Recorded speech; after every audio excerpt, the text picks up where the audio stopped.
Yo, yo, yo, yo, what's up? This is John from the Innovation Garage in the Peach capital of the state, baby. All right, boys and girls.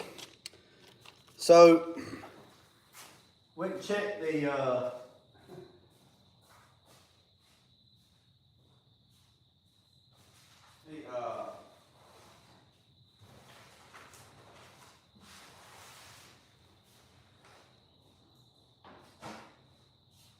you boys and girls something. This is the mail for today. And now a bunch of it's junk, but it's still the mail. But I was going through it, right? I was going through it, and I was like, okay, junk. I was like, junk, and when I flipped it over, look at that. Now, I don't know if it's real or not.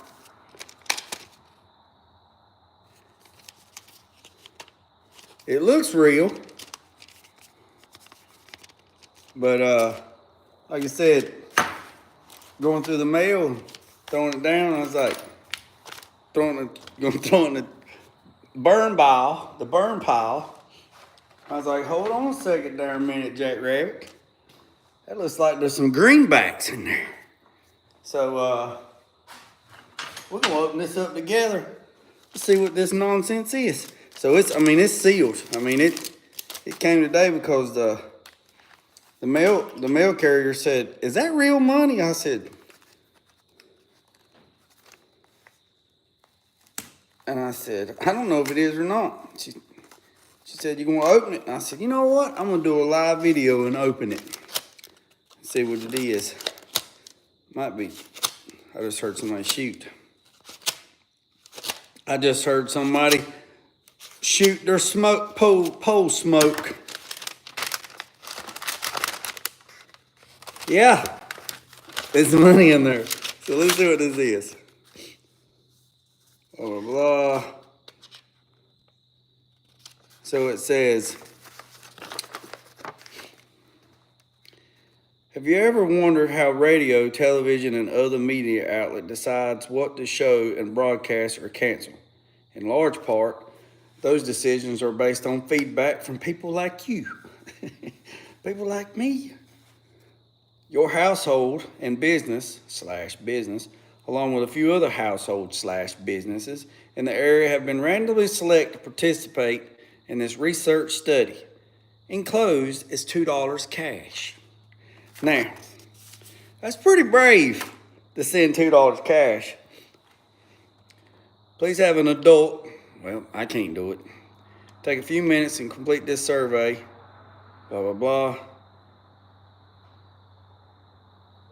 But because we appreciate your time, we will send you an additional $5 in cash once we receive your completed survey. Use the stamped envelope. Well, I'm going to tell you right now, big dog, I'm going to fill this out.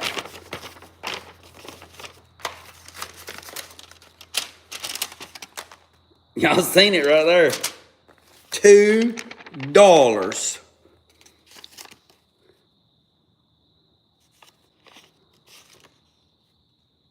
It's real. 2 George Washingtons. They ain't the same EPC number. They ain't the same date, so that's 2013. Yeah, we rolling. 2017 on that one, and 2013 on that one. So let's talk a little bit about the dollar, since somebody wanted to send me some dollar. Has anybody ever seen the hidden stuff that's on the dollar? Do y'all know on one of the dollars, the numbers? On the numbers, right? You have to zoom, you have to get a magnifying glass, but there's a spider. I think it's that one right there. The back, top. I think I can see, yeah. I think it's that. There's a spider on the top of it. So, nevertheless, so where'd that survey go? Because I'm going to do it. And then there's the envelope to send it back. So, that is what it is. All right, boys and girls. What's everybody been working on today? I have been working on wiring. I'm waiting to see if Moogle or Mogul comes on. because I gotta tell him or her, pretty much it's him what I found out, what he told me to go find out. So I went and found out. So I have been doing, hold on a second. I gotta take some notes right quick.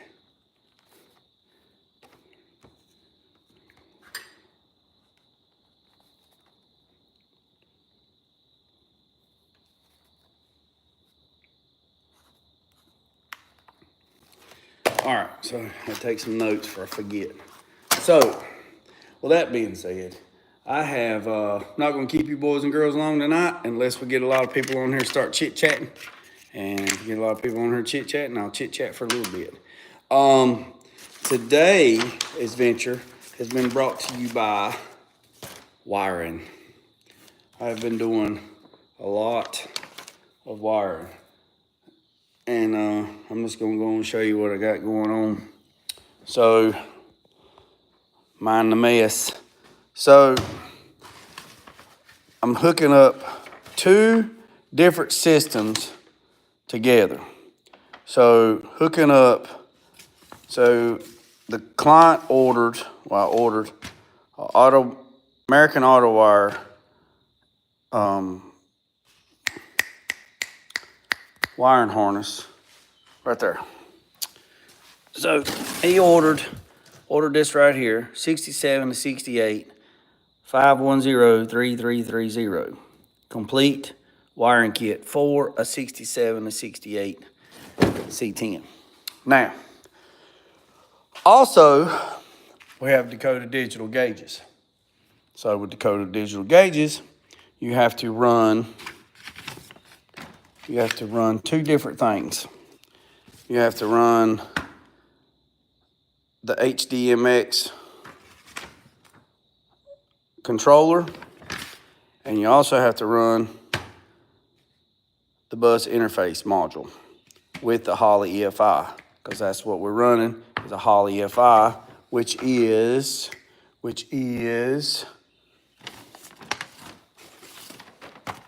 this. So basically, it's 3 systems in one.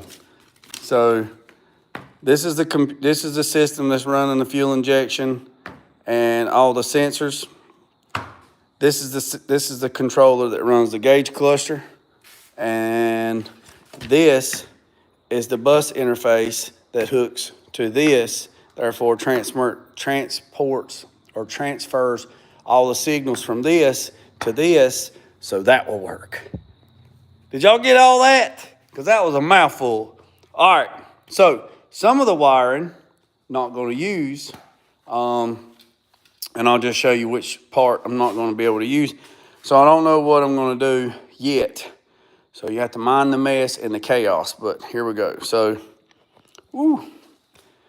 So these wires here, you see they're labeled electric choke, water temp, oil sender, pressure unit, all that. These wires will not be used, okay?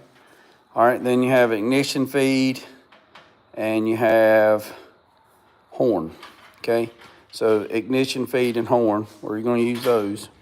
All right, and then this new wiring harness kit come with this. I had shaved the firewall and then he bought this, so you have to cut the hole bigger anyway. So and then they send you this template. So I put the template up there, and I need to put some alcohol on that and get that off. So this wire right here is the right turn signal. So I run it down there. This one is, yeah, so it runs across and it runs over there. Then you got the blue wire, which should be left. Yep, left. You can't see it, but it's right on there. All right, and then you got high beam, then you got low beam, then you got park light, and you have alternator ignition, electric fan. So that's that. Also, the computer controls the fan too. So All this will be wired up nice and neat, hid in here with some relays. And then this wire here, I'll hide all this. This goes here. I have to get a nut because this alternator didn't come with one. So now let's get to the crazy part. Here is the crazy part. Some people would run to the door, and that's what I probably should be doing. But so here is the bus interface pad. So this module, so this plugs into this, and then this plugs into the computer, and then the computer is all that craziness down there. It looks crazy, but it ain't too bad, all right? So this part here this is the rear, okay? So it's plugged, right? So once I run all the wires for the back, which have those right here. I'm not going to open it because I don't want to do it right yet. So this is the rear body kit, which is everything in there, okay? That will plug up into this when I get there. This is VSS signal, not using that, so we're not going to use that. This right here is for the courtesy light, going to use that also. And then this is for the glove box. So when you open the glove box, the light comes on. Well, not going to have a glove box. Well, we are going to have a glove box, but since it's putting vintage air in there, you only get like that much of your glove box, okay? All right, so this is the 12-volt source and the fuel pump. So this will run all the way back. I got to get some wire. It will run all the way back to the fuel pump, okay? There is the fuel sending unit that tells you how much fuel you got. That wire has to be ran all the way back to right here, fuel input. So puts it in there, and then that comes out and tells the gauge cluster where you're at. This cable here plugs in the backside of the control cluster for the clock. So far have the dim switch, which is actually the interior light, or it's actually the gauge cluster, the original gauge cluster. This would go to this wire here would actually be for when you turn on your lights at night and your stock gauges, the lights would come on, the running lights for the gauge cluster. That's what this is. So you put that on dim, and what that means is when 12 volts hits here, it actually turns the lights on to the gauge cluster. Engine brake, we're not using that one. Brake, once I do the emergency brake, I'll plug that one in so the emergency brake's on, the light comes on. And then you got high beam, left turn signal, right turn signal, four-wheel drive, not using four-wheel drive. Not using the gear selector because it's not automatic. This is the extra, this is the extra, this is the extra. This is the warning light. This is for the check engine light. And then input switch, not using that one. And the BMI is for this module here. All right. On this side here, temperature input, not using that because it's running through the computer. Not using pressure input because that's running through the computer. This dim adjustment, I got to go back and see what that's for. Well, actually, we'll just see right now what it's for because it said, see, it's not on this one. So I'm not really, there was two of them. One of them's analog and one of them's digital. Let's see. Let's see if it's on this one. Nope. See, it's not on that one neither. So it's not on this one. Yeah, it is, you big dummy. Right here it says ground and signal. It says DIM1 is optional. So I don't even know what that is. I'll have to look and see. But right here you can see where the additional ground wire to a fuel sensor body or screw body. So it wants you to ground it and run the ground up to that signal there. The buzzer, the little buzzer, the dreadful buzzer everybody hates, it's plugged up into the back of the gauge cluster right here. The buzzer is plugged up into the back of the gauge cluster. We're not using this because it doesn't have an ignition coil, and we're not using any of these because all of that is going through the computer. Here is the harness. Here's what I just did, a portion of this one. So I just did the alternator, the main fuse block, which is that, to the starter solenoid, then to the battery, and then that's pretty much it, because we're not using a blaster, we're not using a resistor, we're not using a coil, we're not using an oil pressure sender, we're not using a dark green wire, but we are using the purple wire. So that's that. So what you boys and girls think? Let's go on the other side. And like I said, I'm not going to be on here long. It's already 16 minutes. This is not very exciting. All right, one more thing. So here is the harness. And this truck has a four-wheel drive hump, and the reason why I put a four-wheel drive hump in it, so I could have access to all of this, and then it'll all be nice and put in and fastened and clips. I know it looks like a rat's nest right now, but it is what it is. All right, so these wires here are the fan input signals. So these hook up on the ground side, not the hot side of the relay. So when the temperature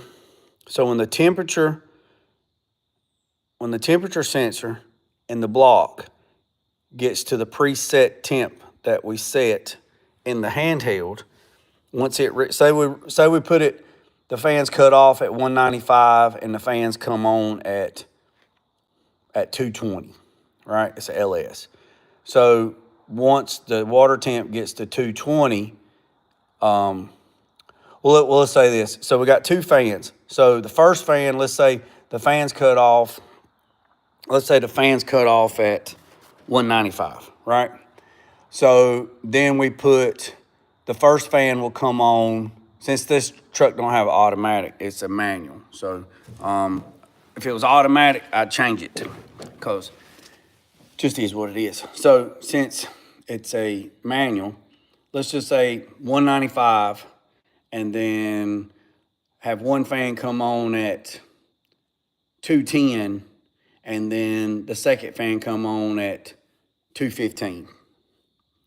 And then they both cut off at 195.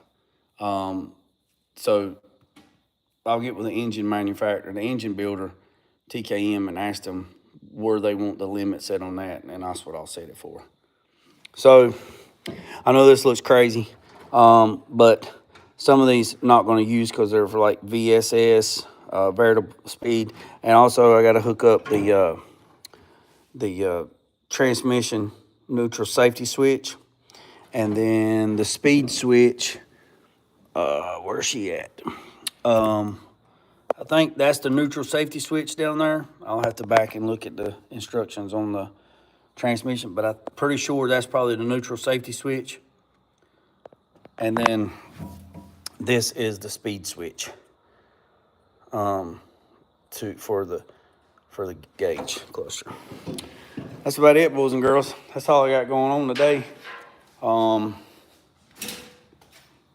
Everybody don't love wiring, but I'll show you the gauge cluster for the ones that didn't see it. It's nice. So here it is right here. This is, like I say, on the back side, there's no, I mean, that's pretty much it. There's where the buzzer goes. That's where the controller goes, and then that's where the clock goes. Not using that plug or that plug. That plug there is for if you wanted to use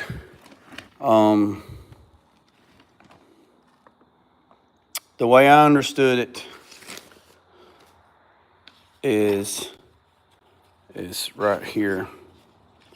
Where was it at?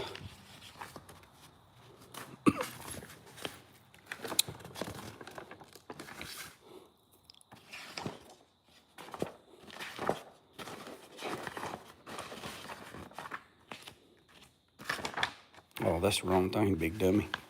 That's not what I want. Yeah, you done picked up the wrong thing.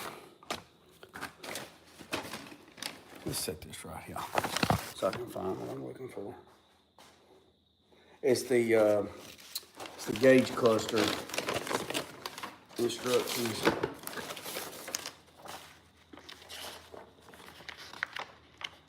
It says it's for the turn signals. It says if you want to run traditional. I just had it. I think it's out here.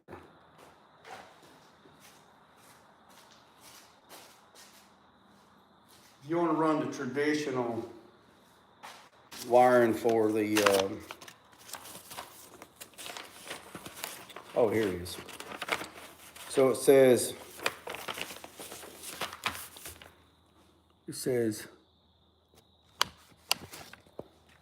right here, it says this system comes with two options for turn signals.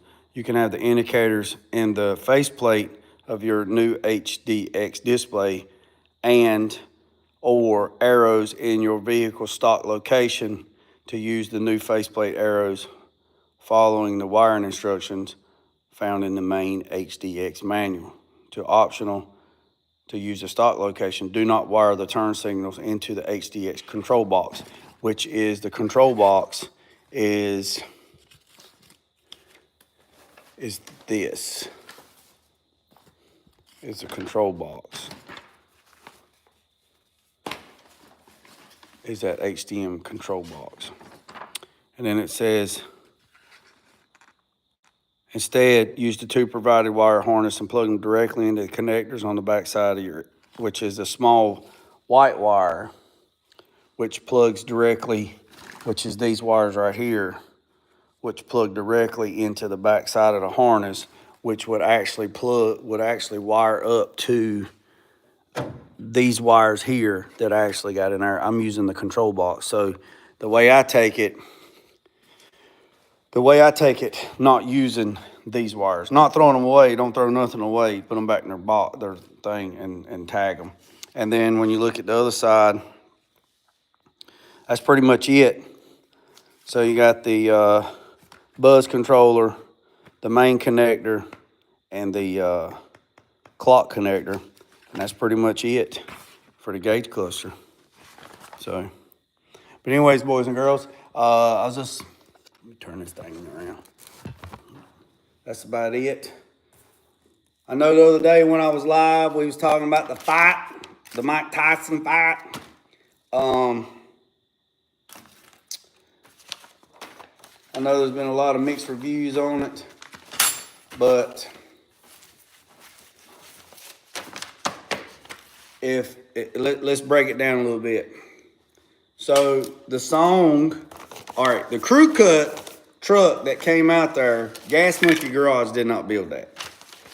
Gas Monkey Garage refurbished it, but they are not the original builders. So first of all, let's clarify that. They did not build the crew cut truck. They just bought it for $7,500 from a jewelry in Florida, and then they fixed it. They just revamped it.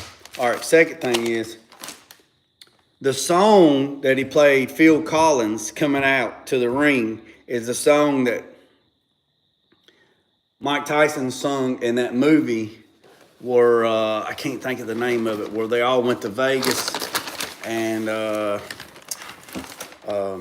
can't remember the name of the movie. It was the three guys, the four guys went to Vegas and just a bunch of craziness. And he was singing, and then he knocked out the guy with the beard. That's that. Second thing is the pigeons in the back of the truck was a stab at Mike as well, because Mike used to raise pigeons and probably still does, because that was what he did when he was a child, and then that's how he got into, all that craziness. The second thing is, the other thing is, Jake Paul's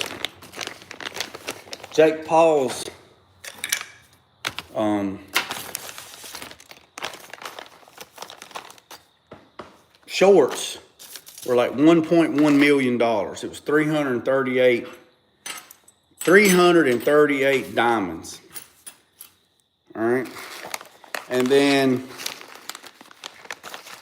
in the first round, you can see that Mike's coming in pretty hot and heavy. And then all of a sudden, he hit Jake, and Jake's like, whoa, wait a minute. And then they lock up, and then you see Jake talking. And then there have been so many people deep diving, talking about they have analyzed that, and they've turned down the background noise and upscaled the noise in the front. And Jake pretty much tells Tyson, remember the deal. Remember the deal.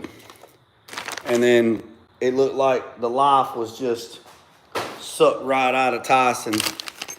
And he made it 8 rounds. Then the contract got released. Hackers, boy, tell you what. The contract got released, and Tyson was supposed to make it 8 rounds. If he made it 8 rounds by decision, he would got paid $20 million. If he knocked Jake out anytime during any of the fight, he wouldn't get any money. And then they said Jake Paul paid Mike Tyson $20 million to fight. Jake Paul paid the 3 judges from Texas that judged the fight. He paid for them out of pocket. And Netflix subscribed 60 million people to watch it. So if you go back and watch everything, they say the co-fight, the co-main event was the 2 girls. Now, the 2 girls was fighting, them girls throw down. The Guerrero girl, she should have won, in my opinion, because the Irish girl, she cheated. I know she got penalized for it, but if you go back and watch a bunch of her fights, she always leads with her head. And being that the other girl was a southpaw, she always got busted, and that's where she got cut. So, like I said, Mike Tyson said that Mike Tyson said he did it for his kids. That was the only reason why he done it. And just a few years ago, Mike filed for bankruptcy, so he didn't have no monies. And if he would have betted against himself, the odds were 270. So it was plus 270 for Jake Paul to win by decision, according to the bookies. If Tyson would have bet, I don't know, if Tyson would have bet $20 million against himself at 270 odds, how much money will old boy have today? Think about it. Think about it. So I grew up watching Mike Tyson. Jake Paul is a YouTuber. He's an influencer. He's just like everybody else on YouTube. And he's at the right place at the right time. So not mad at nobody. Gonna get it. But me personally, I don't think it was real. I think it was all staged. Plus they wore 14-ounce gloves too. That was another rule that Jake put. They had to wear 14-ounce gloves. That's what the women wear. and they went 2-minute rounds, and that's what the women do instead of going 3-minute rounds or 5-minute rounds. So it is what it is. So I appreciate every single one of you. Remember what I said, boys and girls. Come back next tomorrow. Might have a little more done on that. I know wiring ain't exciting, but one of my subscribers said need to be consistent and go live every day at 5 o'clock. And that's what I'm going to do. So I appreciate you, boys and girls. Remember I said, don't worry about the man up the road and down the road. Sweep off your own front porch while sweeping off anybody else. Put God first at loose end grab. Peace and chicken grits and mount.